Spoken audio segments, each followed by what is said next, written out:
When you reach the moment in which you can trust Allah and you can resign your affairs to Him and you are relaxed about the outcome, you will find yourself confident to do things you never did before. Why? You'll find yourself taking risks, calculated risks that you never took before. Why? Because you trust. I have to just take the plunge and Allah will guide me to the pearls in the sea.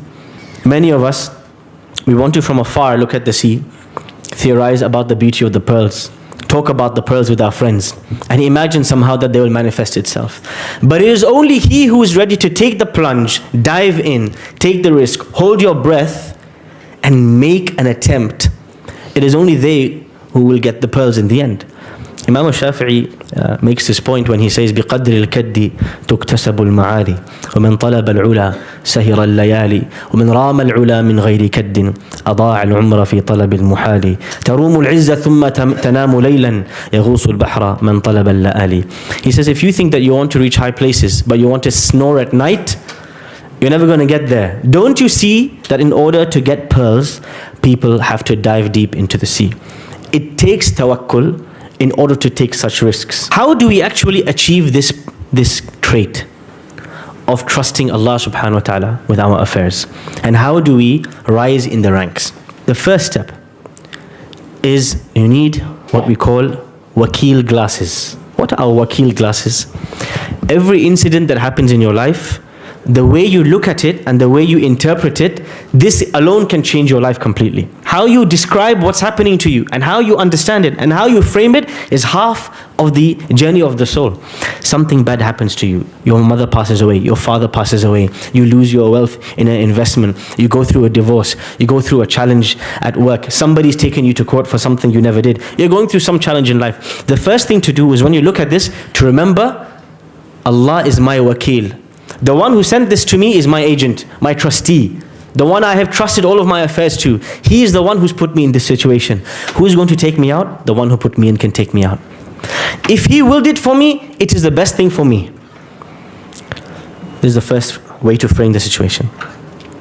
The second thing, I am not anxious or in a rush or in haste to get out, especially if my hands are tied. Because I know the one who put me in here, Al-Wakil, put me here for a wisdom. And it is just a matter of time when His wisdom dictates for me to be left out. I will not be here 1 second long than He wants me to be, nor 1 second less than He wants me to be. And this is the attitude of Yusuf alayhi salam in prison. He is not in prison of his own accord. He's there out of his control. Ibrahim alayhi salam didn't choose to be in the fire. Yunus alayhi salam didn't choose to enter the whale. Oftentimes you end up in situations in life you never chose, but Allah chose for you. When we are in situations out of our control, we have to be sure, absolutely certain, that there is a silver lining, that there is a plan, there is an exit, there is a better outcome, because Al-Wakil sent it to me. Why would I worry? I trust Him more than I trust my own parents, my own children. Why would I worry? If my mother chose to send me to prison, she was 100% saving me from something worse. And so, if you look at, first of all, and perceive the situation in this way, it's not possible for you to be extremely stressed out or suicidal or extremely anxious. Why? You're reminding yourself, Hasbi Allah wa ni'mal wakil. I trusted myself and my affairs and my day-to-day situation to the best agent, the best trustee. Why should I worry? We have to realize our control is fake, it's an illusion.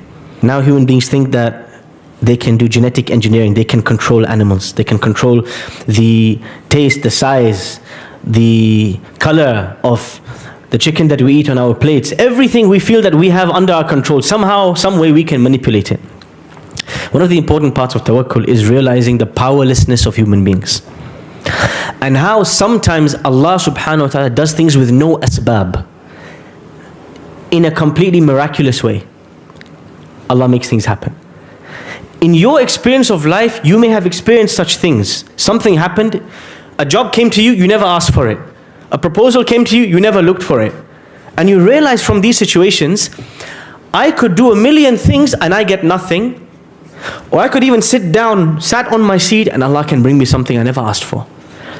Allah can provide with or without the means and the methods and the tools. And when you are feeling despair and anxiety and worry, you have to remember these situations when Allah gave you, when you never asked for something.